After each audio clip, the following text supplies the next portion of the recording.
យួនស្រកីយឺបន្តគ្រប់គ្រងកម្ពុជាតទៅក៏ប៉ុន្តែជាភាសាអាមេរិកគេថាឱកាសហ្នឹងវាស្រួយស្ដាងណាស់ The chance is very slim តែក៏នៅល្អតែនៅមានឱកាសបាននិយាយពីយួនបង្កប់ពួកនេះមានបង្កប់នៅគ្រប់ស្ថាប័នក្នុងប្រទេសកម្ពុជាមានគេបញ្ជាក់ហើយថាតាំងតែពីសម័យស្ដេចសីហនុមកម្ល៉េះដែលវាំងខ្មែរគឺជាសម្បុករបស់យួនសប្តាហ៍ថ្ងៃនេះគ្រប់ក្រសួងមន្ទីរនៅស្រុកខ្មែរមានយួនដែលមានឈ្មោះខ្មែរហើយអាចមានប្រពន្ធខ្មែរឬក៏ខ្លះយកប្រពន្ធយួនទាំងគ្រួសារយកទាំងម្ដាយឪពុករបស់យួនមកនៅផងនោះពួកនេះគឺជាចៅហ្វាយលើខ្មែរបើប្រធានអង្គភាពនោះមិនមែនជាយួនអូខេមានសេចក្តីប្រកាសព័ត៌មានមួយដែលចេញផ្សាយពីពេញ Facebook និង KI អះអាងថាជារបស់ពលទាហាននិងនាយទាហាននៅក្រសួងការពារជាតិរបស់មាសទាបាញ់បាទសម្រាប់បងប្អូនដែលមិនទាន់បានអានខ្ញុំសូមអានប្រកាសជាលក្ខណៈលិខិតចំហបែបពាក់កណ្ដាលអាណាមិកនេះជូនស្ដាប់ទៅចោះបាទគេប្រកាសថាមានភ្នាក់ងារហាណូយនៅក្នុងក្រសួងការពារជាតិយើងខ្ញុំជាពលទាហាននិងនាយទាហាននៃក្រសួងការពារជាតិបានកត់សម្គាល់ឃើញថានៅពេលថ្មីនេះក្រសួងការពារជាតិបានបង្កើតនាយកដ្ឋានថ្មីមួយគឺនាយកដ្ឋានអភិវឌ្ឍប្រធាននាយកដ្ឋានគឺលោកអ៊ុកកសាងចំណែកអនុប្រធាននាយកដ្ឋានគឺយ៉ុងម៉ៅបានពាក់ផ្កាយ2នៅស្មាទៀតផងហើយតាមពិតទៅបុគ្គលយ៉ុងម៉ៅនឹងបានចូលមកបម្រើការងារនៅក្នុងនាយកដ្ឋានអភិវឌ្ឍគឺយើងខ្ញុំទាំងអស់គ្នាជាពលទាហានធ្វើការក្នុងក្រសួងការពារជាតិមិនបានស្គាល់បុគ្គលយ៉ុងម៉ៅនោះទេប៉ុន្តែក្រោយមកយើងបានឃើញរាល់សកម្មភាពរបស់បុគ្គលយ៉ុងម៉ៅនេះមិនបានបម្រើផលប្រយោជន៍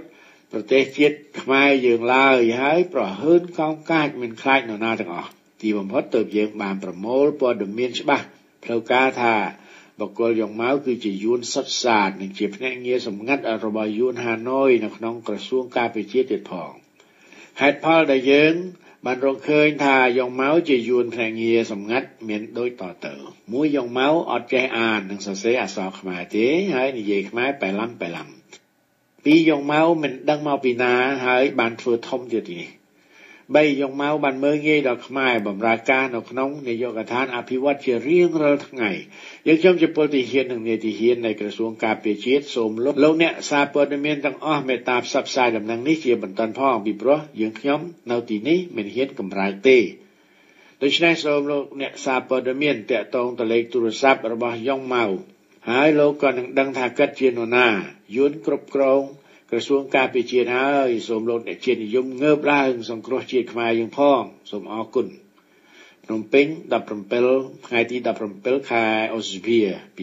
2013បាទមានលេខទូរស័ព្ទរបស់យ៉ុងម៉ៅតែខ្ញុំតាក់ទងទៅមិនចូលបាទវើតាអាវរបស់ខ្ញុំមួយខ្សែដែលសុំមិនបញ្ចេញសំឡេងបានអះអាងថាយួននឹងកំពុងតែគ្រប់គ្រងខ្មែរលើវិស័យសេដ្ឋកិច្ចបាននិយាយម្យ៉ាងទៀតគឺយួនបំផ្លិចបំផ្លាញសេដ្ឋកិច្ចខ្មែរមិនឲ្យទៅមុខរួចអ្វីទាំងអស់ត្រូវនៅក្នុងកណ្ដាប់ដៃរបស់ពួកវាបានមិនបាច់មើលឆ្ងាយទេគ្រាន់តែវិស័យទេសចរដែលគួរតែជារបស់ខ្មែរក៏ប៉ុន្តែសុកគង់វាត្រួតត្រាគ្រប់សន្តាគារវាប្រើគ្នាវាជាអ្នកចាត់ការខ្មែរយ៉ាងពូកែបានធ្វើជា receptionist ឬអ្នកចាំសម្អាតបន្ទប់សម្អាតបង្គន់តែប៉ុណ្ណោះខ្ញុំបាទអាចនឹងបំផ្លាស់បន្តិចតែការដែលអាជ្ញាធរជាតិអប្សរានៅក្រោមបញ្ជារបស់មាសៀសុកអានដែលយួនវាទុកចិត្តជាងហ៊ុនសែនទៅទៀតនោះហើយអង្គរវត្តអាយុនសុកគង់វាមានកងត្រា10000ឆ្នាំកាន់កាប់ស្រេចនឹងចិត្តក៏បង្ហាញឲ្យឃើញហើយថាសេដ្ឋកិច្ចខ្មែរនៅសល់តែវិស័យកាត់ដេរនិងដាំស្រូវប៉ុណ្ណោះស្អីផ្សេងទៀតដួលអស់ហើយបើមិនដួលពេលនេះក៏គង់តែនឹងដួលនៅក្នុងពេលអនាគតខាងមុខនេះជាមិនខានក៏លេខមើលទៅប៉ៃលិនដែលថាជាទីតាំងរឹងមាំរបស់អតីតខ្មែរក្រហមដែលអួតអាងថាស្នេហាជាតិជាទីបំផុតយួនវាក៏បានលុកចូលទៅនៅពាសពេញបើកបនសំផឹងបើកកាស៊ីណូបើកអូតែលម៉ូតែលហើយឥទ្ធិពលរបស់វានឹងក៏មានខ្លាំងលើអ៊ីឈៀនលើអៀងវុតដែលពួកមេខេត្តប៉ៃលិនទាំងនេះបានរៀនតាមគំរូ ស្ដេចខ្វាងគឺឲ្យឧត្តមភរិយាពួកគេធ្វើឧត្តមសេនីយ៍ខណៈដែលពួកគេនឹងសាក់4សាក់5តែប៉ុណ្ណោះ